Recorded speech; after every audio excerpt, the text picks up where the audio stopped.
Amelia Davis adjusted the strap of her worn satchel, letting out a deep breath as she exited the bus. The towering skyline of downtown glinted in the morning sun, a dazzling facade of mirrored glass and steel that seemed impenetrable. Among the tallest stood the imposing Grant Tower, where Amelia had worked for nearly a decade as part of the cleaning staff. Today was just another day, or so she thought. The streets bustled with professionals in tailored suits, their polished shoes clicking against the pavement as they rushed to their next meeting. Amelia, clad in a faded navy uniform and sneakers that had seen better days, was barely noticed as she made her way to the staff entrance. She didn't mind. Being invisible was part of the job. At 47, Amelia had learned to wear resilience like armor. Life had never handed her anything on a silver platter, and she didn't expect it to start now. The loss of her husband, James, 5 years ago had left her navigating uncharted waters, raising their 2 children while juggling long hours. James, a dreamer at heart, had worked construction his whole life, contributing to projects like Grant Tower. One day he used to say, "You'll walk into that building and remember what we built together." Now Amelia's days were a flurry of wiping down endless desks, scrubbing spotless windows, and polishing floors that reflected her determination back at her. But James's words still echoed, reminding her of a shared dream long buried under years of survival. The gleaming interior of Grant Tower buzzed with activity. The pristine marble floors caught the morning sunlight, bouncing it into the vast atrium where artificial plants provided a touch of green amid the cool chrome and glass design. Amelia swiped her ID badge at the service elevator, the sound of its beep blending with the faint hum of conversations and heels clicking in the background. Her co-worker, Maria, was already inside the small space, clutching a cup of steaming coffee. Maria, a cheerful woman in her early 50s, greeted Amelia with a knowing smile. "Another day in paradise," Maria quipped, her accent giving her words a melodic tilt. Amelia chuckled softly.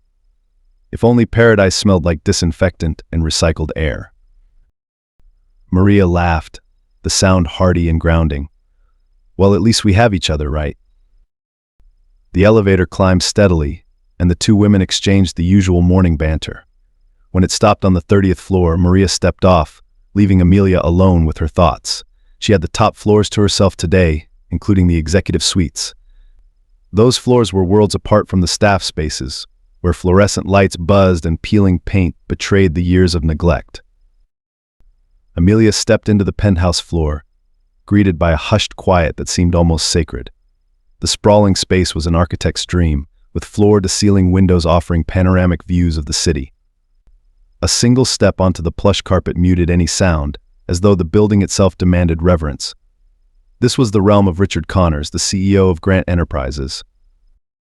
Richard Connors was a man who commanded respect or fear, depending on whom you asked. In his late 30s, he had carved out a reputation as an ambitious leader with a no-nonsense approach. His tailored suits were as sharp as his demeanor, and his presence alone was enough to fill any room. Amelia had crossed paths with him only a handful of times, each encounter a fleeting moment of his eyes brushing past her, as if she were part of the furniture. She didn't mind invisibility had its perks. Today, however, she wasn't entirely invisible. As she dusted the corner shelves in one of the meeting rooms, Amelia overheard a conversation drifting from the main office. The door was ajar, and the voices were unmistakable: Richard and a junior executive, their tones laced with urgency. "I'm telling you, Richard, the staff is grumbling again," the junior executive said. "They're saying it's not fair to expect so much overtime without adequate pay." Richard's voice was cold and clipped. "Fairness doesn't pay the bills. If they want to work somewhere else, they're free to leave." Amelia froze, her cloth suspended mid-swipe. The words stung in a way she hadn't expected. For years she had worked in silence, swallowing her frustrations, but something about Richard's dismissive tone struck a nerve. The junior executive hesitated. "Still, it's not great optics. Maybe we could." "Enough," Richard snapped. "They're replaceable." End of discussion. The sharp finality in his words felt like a slap. Amelia's hands trembled as she resumed cleaning, her mind racing. Replaceable. The word echoed, a cruel reminder of how people like her were often seen not as individuals with dreams and struggles, but as cogs in a machine. The day wore on, but the weight of Richard's words lingered. By lunchtime, Amelia found herself in the staff break room, the hum of the vending machine filling the air. Maria joined her, munching on a sandwich wrapped in foil. "You look like you've seen a ghost," Maria said, her tone light but her eyes concerned. Amelia hesitated before speaking. "Do you ever feel like we're not even seen?" Maria snorted. "Seen? Honey, we're the ghosts. People only notice us when something's dirty." Amelia managed a weak smile, but Maria's words didn't ease the ache in her chest.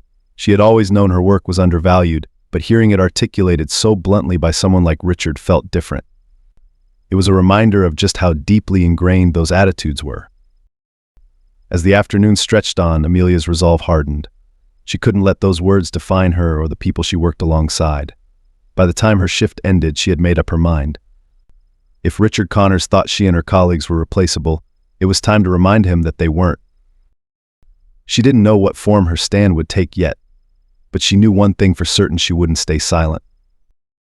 Amelia returned home to her modest apartment in a working-class neighborhood, the smells of cooking wafting through the air as she climbed the stairs. Her teenage son, Darius, was sprawled on the couch with headphones on, while her daughter, Nina, worked on a school project at the kitchen table. "How was work?" Mom Nina asked without looking up. Amelia hesitated, the events of the day replaying in her mind. "Busy, as usual."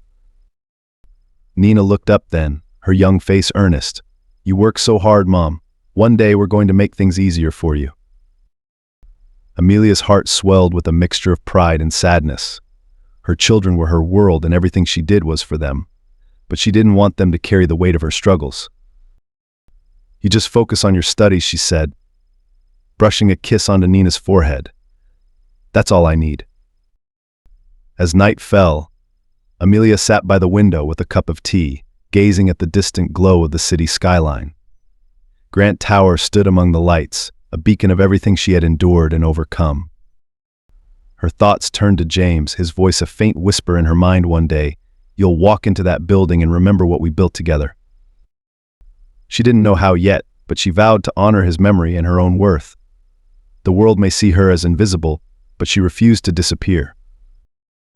The next morning, Amelia entered Grant Tower with a renewed sense of purpose. The early morning bustle of the building had already begun. Executives greeted each other with polite nods, their voices blending into a harmonious drone of business jargon. Amelia's pace was slower today, not from weariness but deliberation. The weight of Richard Connors's dismissive words hadn't diminished overnight. Instead, it had solidified into resolve.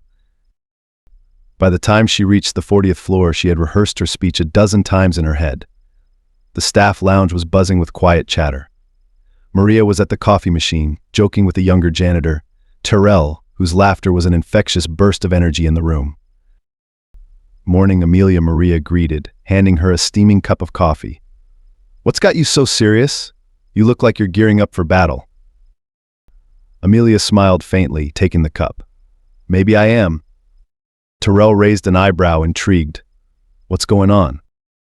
Amelia hesitated, feeling the weight of what she was about to do. "It's time someone said something about how we're treated around here." Maria's jovial expression faltered. "You're not thinking of saying something to management, are you?" "Amelia, you know how that goes." "I do," Amelia replied. "But I also know nothing changes if we keep quiet." Later that day, Amelia spotted her opportunity. Richard Connors and a group of executives were gathered in the main conference room for a meeting. She watched as they exited, their polished leather shoes clicking against the marble floor. Richard was the last to leave, scrolling through his phone as he walked. Amelia stepped forward, her heart pounding. "Excuse me, Mr. Connors."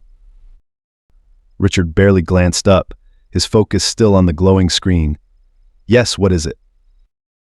"I'd like to speak with you about something," Amelia said, her voice steady but firm.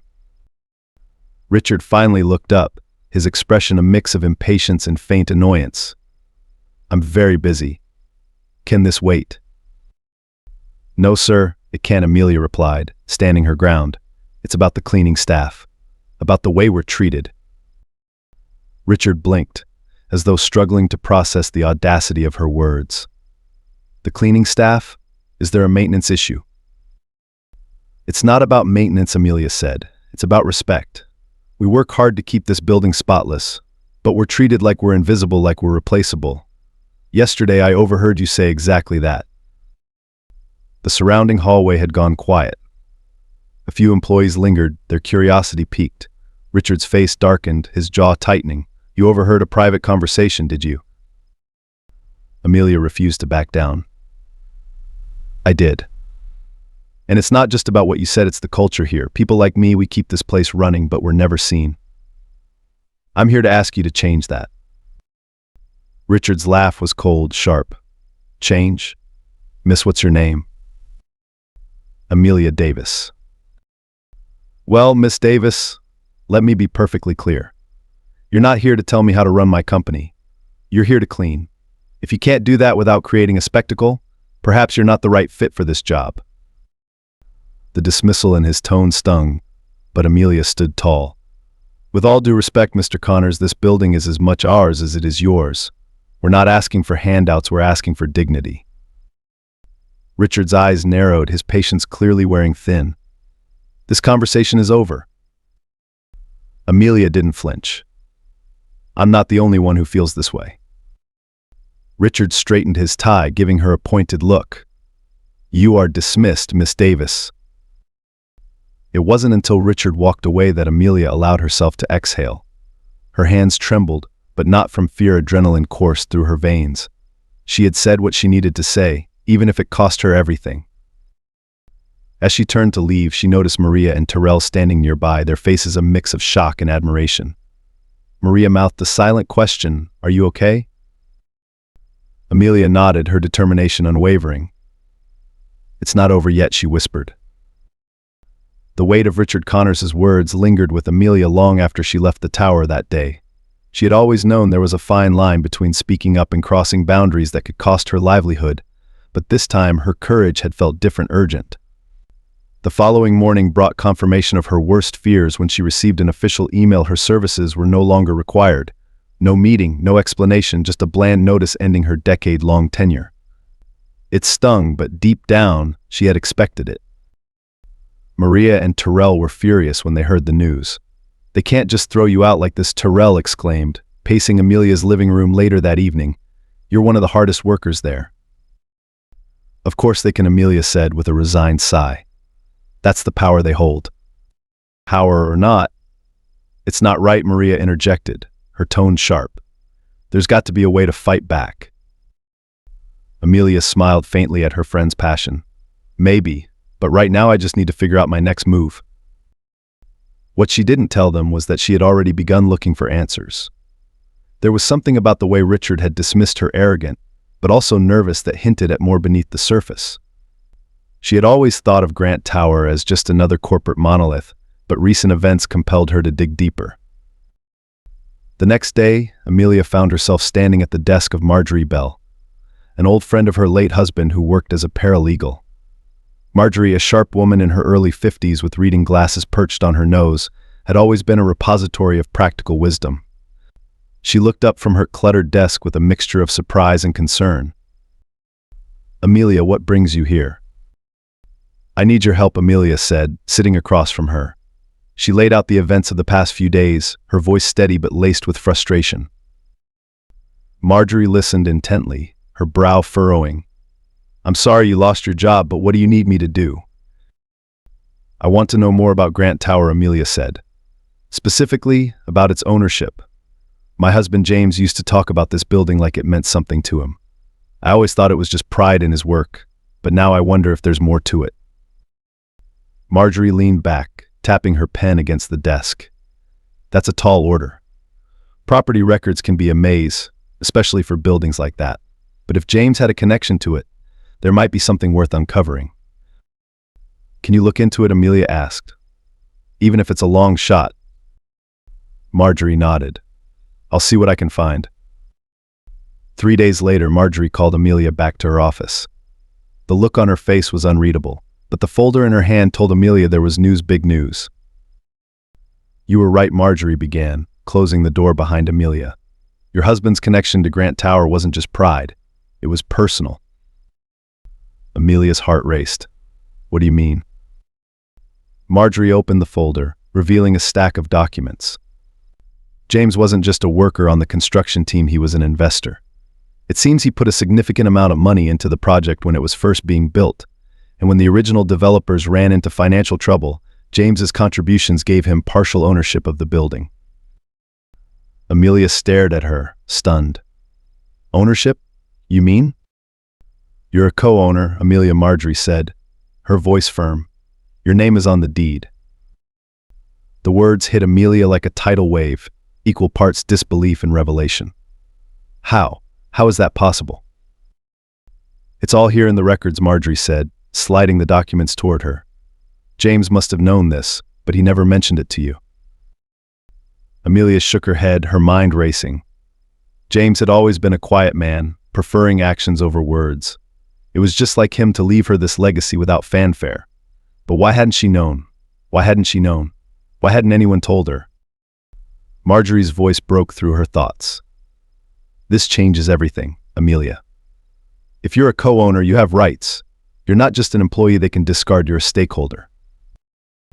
Amelia looked down at the papers, her hands trembling slightly. What do I do now? You assert your rights, Marjorie said, her tone resolute. We'll draft a formal notice to the board. Trust me, once they see these documents, they'll have no choice but to acknowledge your position. The following week, Amelia stood outside Grant Tower once again, but this time her steps were lighter, her head held high.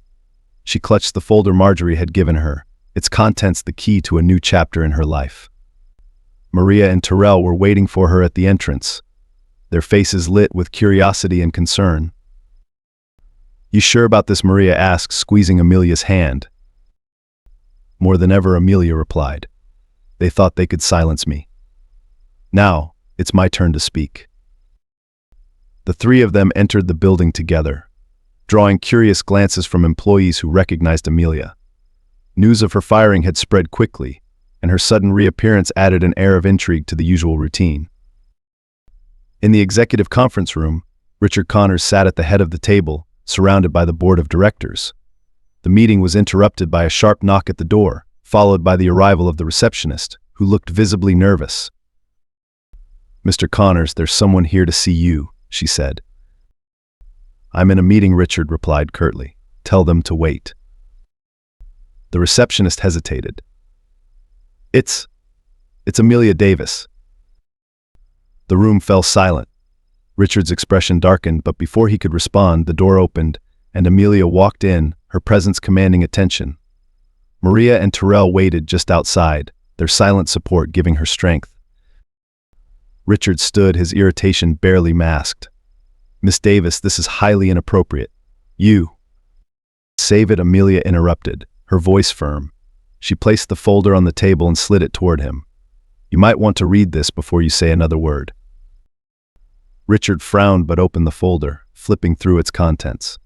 His expression shifted from confusion to disbelief, then to thinly veiled panic. This can't be right, he stammered, looking up at Amelia. Oh, it's right, Amelia said, crossing her arms. My name is on the deed. I'm a co-owner of this building, Mr. Connors. And that means I have a say in how things are run around here. The board members exchanged glances, their murmurs filling the room. Richard's confidence wavered as the weight of the revelation sank in. He looked back at the documents, then at Amelia, his jaw tightening. You should have thought twice before firing me, Amelia continued, her voice steady but charged with emotion. You treated me and people like me like we're nothing. But you were wrong. We're not invisible. We're the foundation of everything you take for granted. As Amelia left the room, the weight on her chest began to lift. She had stood her ground, not just for herself but for everyone who had ever felt voiceless. This wasn't just a victory, it was a beginning. Amelia stood outside the boardroom, the echoes of her confrontation with Richard Connors reverberating in her mind. She hadn't anticipated the ripple effect her bold return would have on the upper echelons of Grant Enterprises. Word of her co-ownership spread quickly through the building, sparking curiosity and whispers that trailed her every step.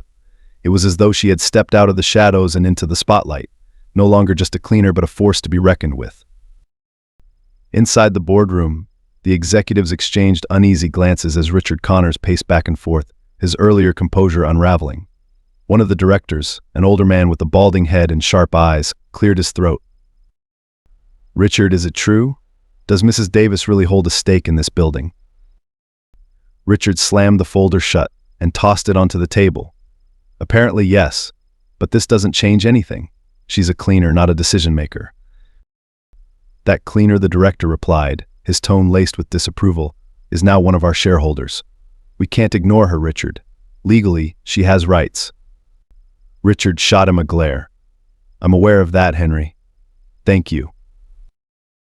Another board member, a poised woman in her 40s named Evelyn, leaned forward, tapping her manicured nails on the table.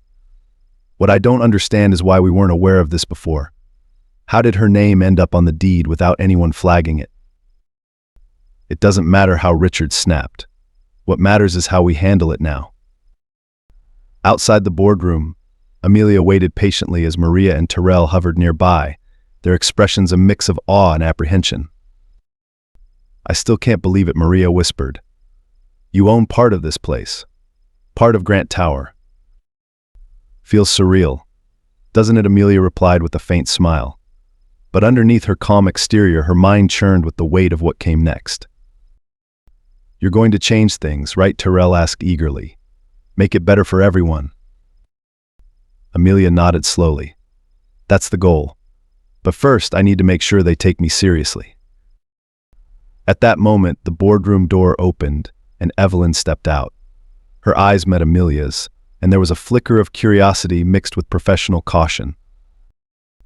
"Mrs. Davis," Evelyn said, her voice cool but not unkind, "the board would like to have a word with you." Amelia straightened her shoulders, her resolve hardening. "Lead the way." The atmosphere inside the boardroom was tense. Amelia felt the weight of every gaze as she took a seat at the long table, her hands resting calmly in her lap.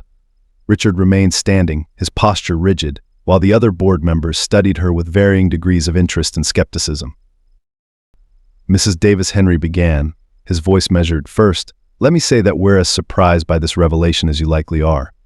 But the fact remains you hold a significant stake in Grant Tower. This entitles you to certain rights as a co-owner." Richard scoffed but remained silent, his clenched jaw betraying his frustration. "I appreciate the acknowledgement," Amelia replied, her tone steady. "But I'm not here just to claim my rights. I'm here to ensure that the people who make this building function, the cleaners, the maintenance staff, everyone are treated with the respect they deserve." Evelyn raised an eyebrow. "Are you proposing operational changes, Mrs. Davis?" "I'm proposing a culture change," Amelia clarified. "Too many people here are undervalued and overlooked. That needs to end." Richard finally spoke, his voice laced with condescension. "And you think you can achieve that just because your name is on a piece of paper?" Amelia met his gaze, unwavering. "I think we can achieve it together, if this company is willing to prioritize fairness over profit margins."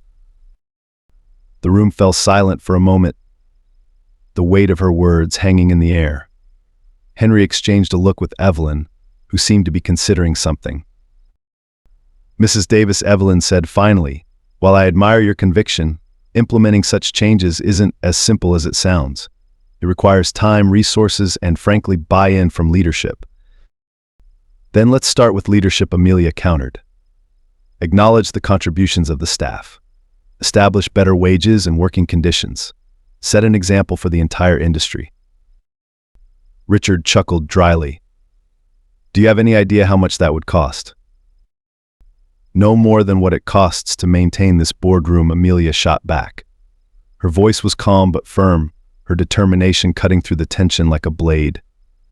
"The people who clean your offices and keep your systems running are just as important as the executives who make decisions here.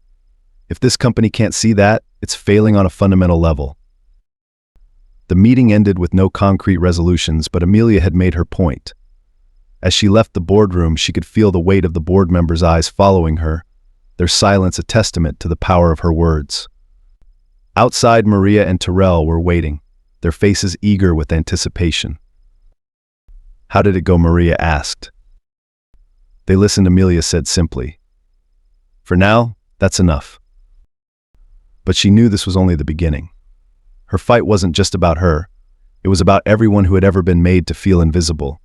And for the first time, she felt like she had the power to make a difference. Meanwhile, Richard retreated to his corner office, his frustration boiling over. He slammed the door shut and sank into his leather chair, his mind racing. Amelia's sudden rise to prominence was a threat he hadn't anticipated, and he couldn't shake the unease creeping into his thoughts. He opened the folder again, flipping through the documents that confirmed her ownership. How had this slipped past him? And more importantly, how could he regain control of the situation? A knock at his door interrupted his thoughts. Evelyn stepped in, her expression unreadable.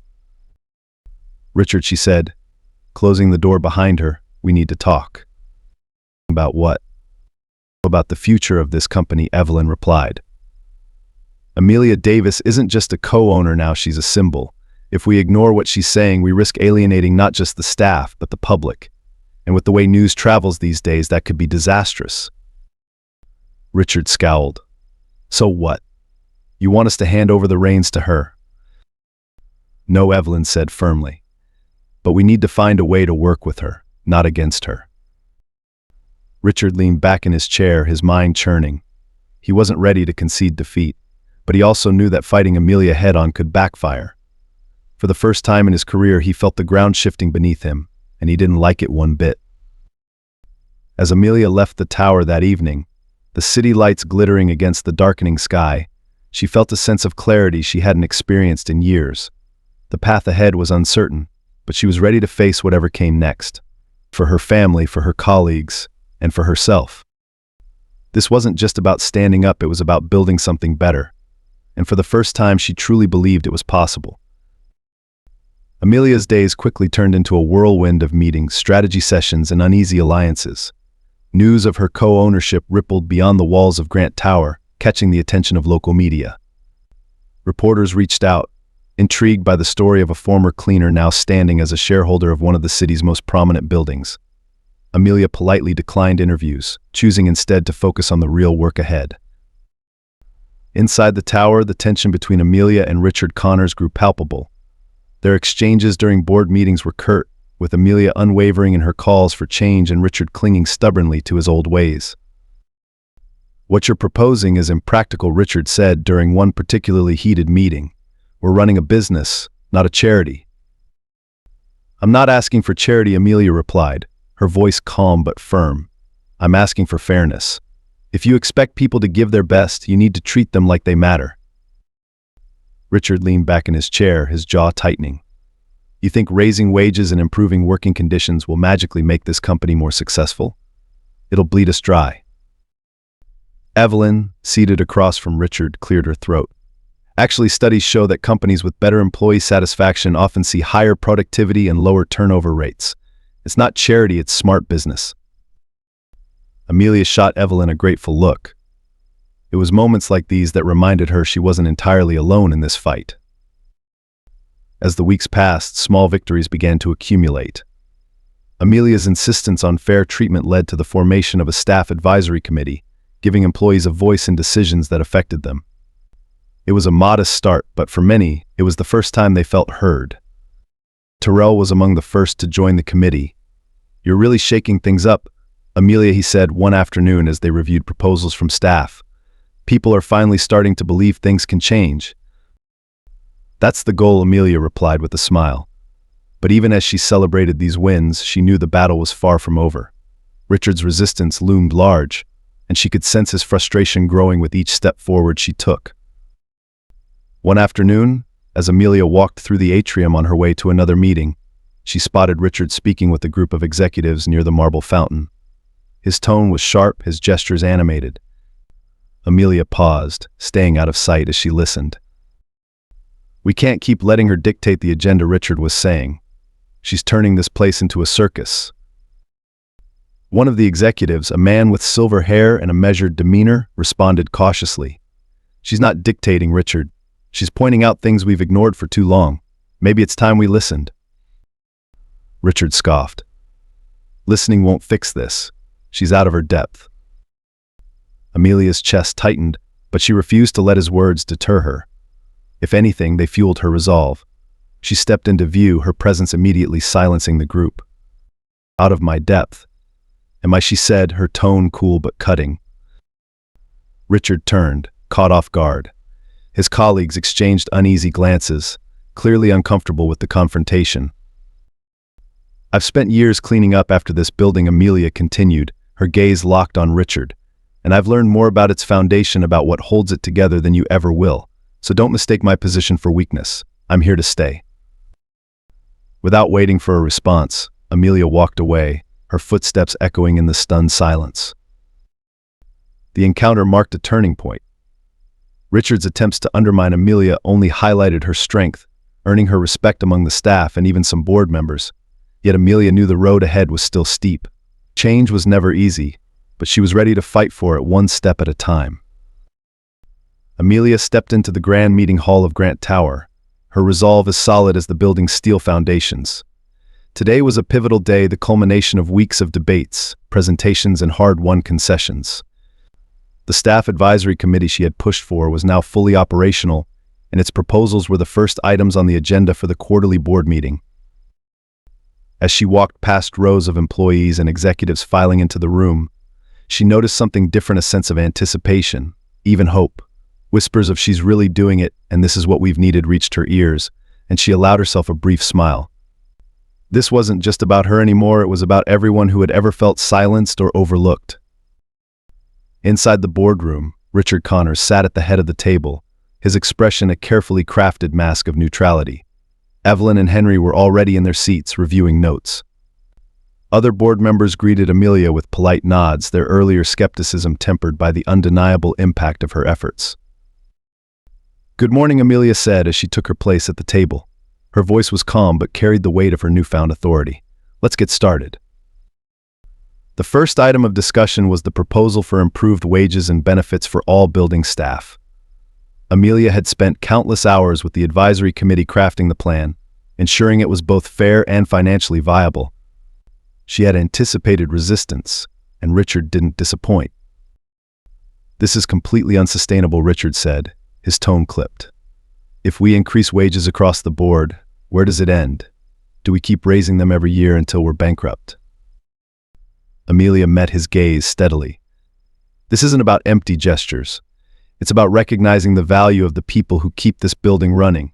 And if you're worried about sustainability, the committee has outlined cost-saving measures to offset the increases." Evelyn chimed in, holding up a document. "I've reviewed the proposal, and it's sound. In fact, implementing these changes could improve employee retention and reduce turnover costs, which are a significant drain on resources." Richard's jaw tightened, but he said nothing. Amelia continued, her voice unwavering. "This isn't just about numbers. It's about setting a standard, a precedent that shows this company values its people as much as its profits. Isn't that the kind of legacy we want to leave behind?" The room fell silent, her words hanging in the air. Henry leaned forward, his expression thoughtful. "She's right. We've been so focused on the bottom line that we've lost sight of the bigger picture. It's time we did better." A vote was called. When the results were tallied, the proposal passed with a clear majority. Richard's dissenting vote was noted but overshadowed by the growing support for Amelia's vision. After the meeting, Amelia stepped out into the atrium, where a group of staff members had gathered, waiting anxiously for news. When she announced the outcome, the room erupted in applause. Maria rushed forward, embracing her tightly. "You did it," Maria exclaimed, tears glistening in her eyes. "You actually did it." Amelia smiled, the weight of the past few weeks lifting slightly from her shoulders. "We did it," she corrected. "This is just the beginning." Later that evening, as Amelia sat at her kitchen table with her children, the magnitude of the day's events began to sink in. Darius, her teenage son, looked up from his homework and grinned. "You're like a superhero, Mom." Nina, her younger daughter, nodded enthusiastically. "Yeah, you're making things better for everyone." Amelia chuckled, her heart swelling with pride. "I'm just doing what's right, and I hope you both grow up to do the same." As the evening wore on, she found herself reflecting on James's words about the building they had helped create together. He had always believed in the power of dreams, and now Amelia felt she was finally honoring his memory by turning those dreams into reality. The days following the board's approval of the new policies felt like a whirlwind for Amelia. News of her victory spread quickly, not just within Grant Tower but across the city. Local media began reporting on the unprecedented shift in workplace dynamics, hailing it as a landmark moment for corporate culture. The cleaner-turned-co-owner had become a symbol of resilience and empowerment, her story resonating far beyond the building's glass walls. But for Amelia, the work was far from over. Implementing the changes was a challenge in itself. She spent hours in meetings with department heads, outlining clear steps to ensure that every promise made was delivered. From securing better wages to creating pathways for career advancement, the adjustments required careful coordination and constant vigilance. Yet, with each small win, Amelia's confidence grew. Meanwhile, Richard Connors struggled to adapt to the new dynamics.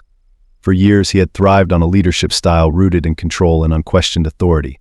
But now his position felt precarious. Amelia's rising influence within the company was impossible to ignore, and her vision had garnered widespread support, even among the board members who had once backed him. One afternoon, as Richard sat in his corner office, staring out at the city skyline, Evelyn entered unannounced. She carried a stack of papers, her expression neutral but her eyes sharp. "Richard, we need to talk," she said, placing the papers on his desk. He didn't turn to face her. "What now, Evelyn?" "Another committee to appease." "No," she replied, her tone firm. "This is about you." Richard finally turned, his frustration evident. "What about me?" Evelyn sat down, folding her hands neatly on her lap. "You've been resisting every change Amelia has proposed, even when it's clear they're working. Morale is up, productivity has improved, and for the first time in years, this company has a positive public image. Yet you're still clinging to your old ways. Why?" Richard's jaw tightened. "Because she doesn't belong here. She doesn't understand how this world works." Evelyn's eyes narrowed. "And you do? Let me tell you something, Richard, the world is changing. People want leaders who listen, who adapt, who value their employees as much as their bottom line. If you can't see that, you're the one who doesn't belong." Her words cut deeper than Richard cared to admit. He remained silent as Evelyn stood and left, her message lingering like a warning bell. The final confrontation between Amelia and Richard came a week later, during a meeting with the senior leadership team. The agenda was straightforward: discuss the next phase of changes to company operations. But as the discussion progressed, it became clear that Richard had reached his breaking point. "This is absurd," he said, slamming his hand on the table. "We're turning this company into a social experiment. This isn't sustainable." Amelia met his outburst with calm resolve. "What's not sustainable, Richard, is running a company that exploits its workers. These changes are about creating a workplace where everyone can thrive, not just the people at the top." Richard glared at her, his frustration boiling over. "You think you've won, don't you? You think you can waltz in here, wave some papers around, and change everything? Well, it's not that simple." Amelia held his gaze, unflinching. "You're right, it's not simple, but it's necessary. And whether you like it or not, it's happening." The room fell silent, the tension thick enough to cut with a knife. Richard looked around the table, searching for allies, but the faces that met his were neutral or quietly supportive of Amelia. Defeated, he sank back into his chair, his scowl deepening. Outside the boardroom, Amelia took a moment to collect herself. Maria and Terrell were waiting for her, their expressions a mix of pride and relief. "How did it go?" Maria asked. Amelia smiled faintly. "It's done. He knows the tide has turned." "About time," Terrell muttered. "The guy's been a roadblock since day one." Amelia nodded, but her victory felt bittersweet. She had never set out to replace Richard or undermine his authority, only to make things better for the people who had been ignored for too long. Yet she couldn't deny that his resistance had made the journey far more difficult than it needed to be. In the weeks that followed, the atmosphere at Grant Tower began to shift. Employees walked with their heads held higher, their voices carrying a newfound confidence.